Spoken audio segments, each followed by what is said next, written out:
This is Dominique Wilkins. Hey, this is Sean Kemp. This is Gary Payton. Hey, this is Pau Gasol. NBA fans, what's up? This is Vince Carter here. Hey, what's up? This is Matt Barnes. If you're an old school NBA fan like I am, make sure you check out the Basketball Time Machine with my man Sean David.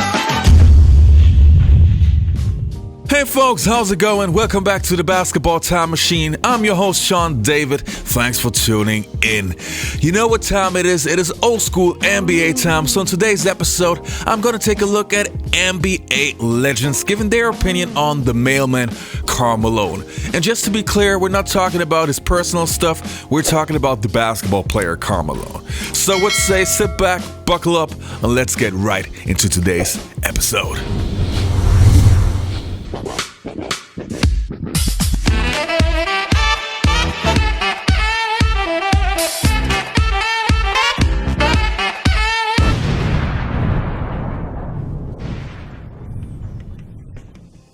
Alright, now the first clip is going to be from my favorite NBA show of all time, NBA Open Court. So let's have a look what some of the greatest legends have to say.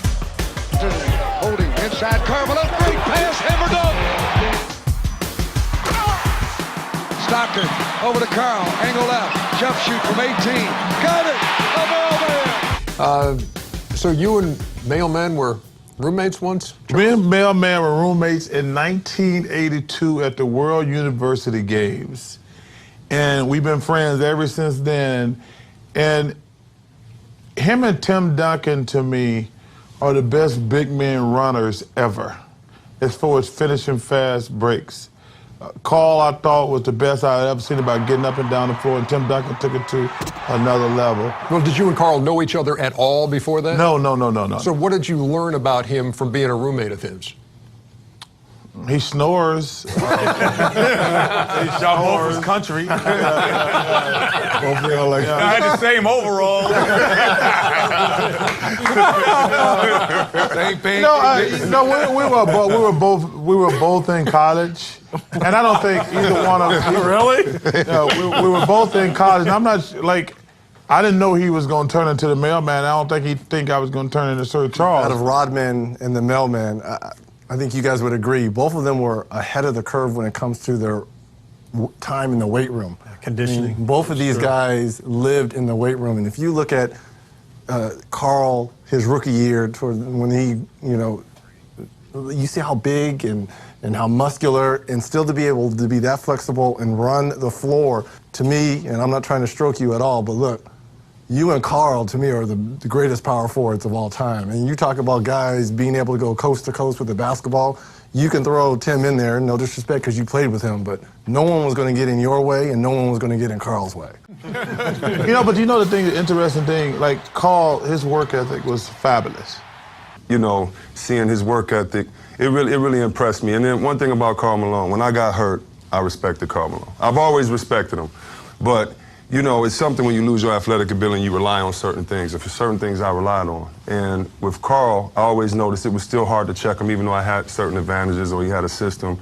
And, really when I got hurt, I noticed the cycling classes he did, or I would notice other things. And I'd always worked on my game. It wasn't like I did more, but now I can actually play from under the ground. Like, let me watch his tape now. He's stuck to the ground. Now he has a standstill pump fake that he does like that, and he's going to get me. Or he kicks his leg out when he comes from the post on the side. And just trying to figure out his game, or how he kept it going, to me, the longevity that he played. And he, by far to me, is the best runner, maybe the best runner that's played the game. Because there's a drill we all know. They put cones on the hash marks. You're supposed to get the fast break.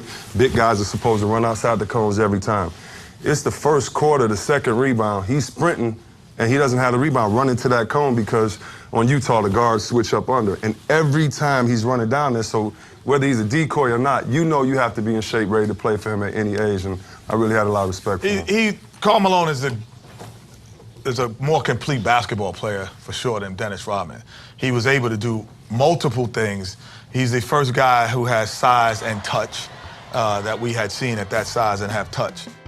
Now, the following clip is actually from the time when I had Dennis the Worm Rodman on the show. So if you haven't seen that episode, make sure you check it out. But let's hear what the Worm has to say. One of the weirdest moments of my basketball fandom was in the 1998 NBA Finals. You and Karl Malone really battling on the floor, and then a few weeks later, the two of you are in the WCW. Oh, absolutely. I loved it, man. That is the weirdest shit I've ever seen. That's the weirdest thing in the world. And people don't understand, brother. Me and Carl Malone have been friends for a long time, man. He used to date my sister at Lucy on Tech. Nobody even know that.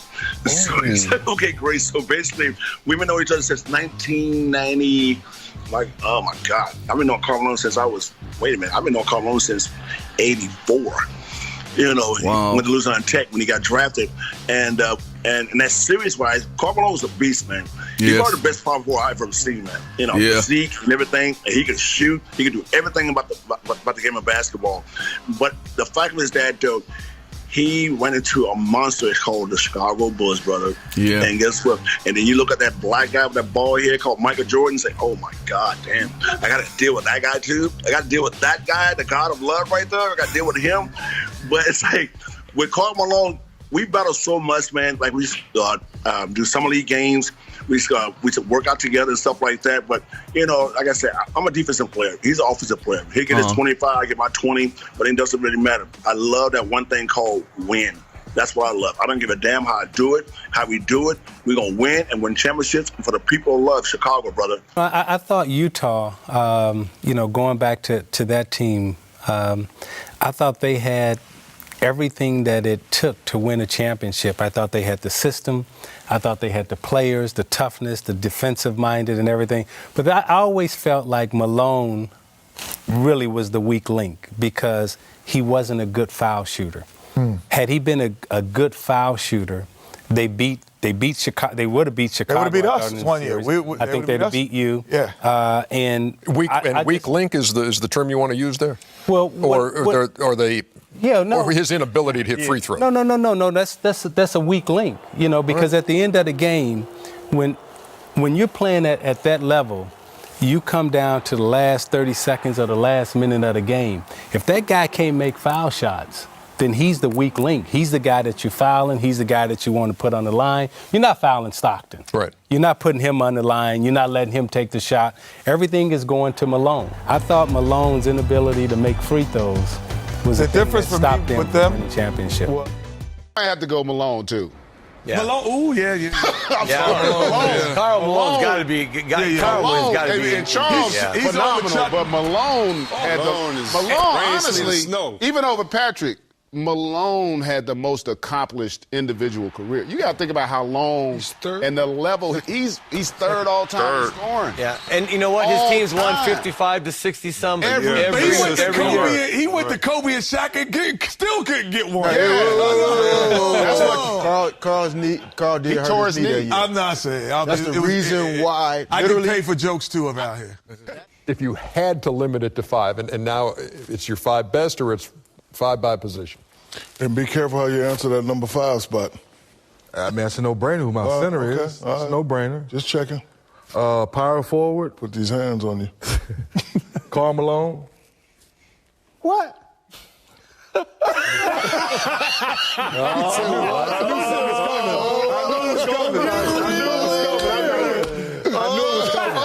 Intentionally. If I can say this, Isaiah, he intentionally opened up an old wound. You sound like Little John over there. What? My goodness. Hey, you've got him in stitches with that comment. Watch this. Wound and stitches, they go together. I remember. Oh, what about in 1997? To me, this is one of the most famous ones of all time. In the finals, Karl Malone's at the free throw line. It was a Sunday. What did you say? Well, this is an easy one. I had my brother in town. My brother was a postman.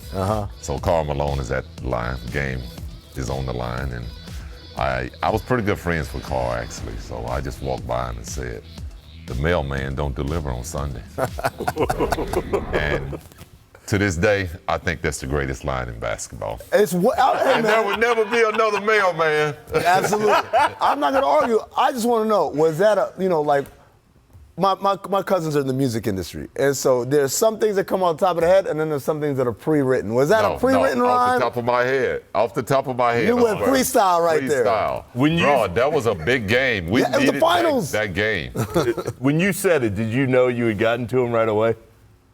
Not till after he bricked them. All right, you guys, that was it for today's episode. I hope you enjoyed the content. If you did, please do me a favor. Like the video and also subscribe to the channel so you don't miss a single episode. All right, you guys, you stay healthy, take care, and goodbye.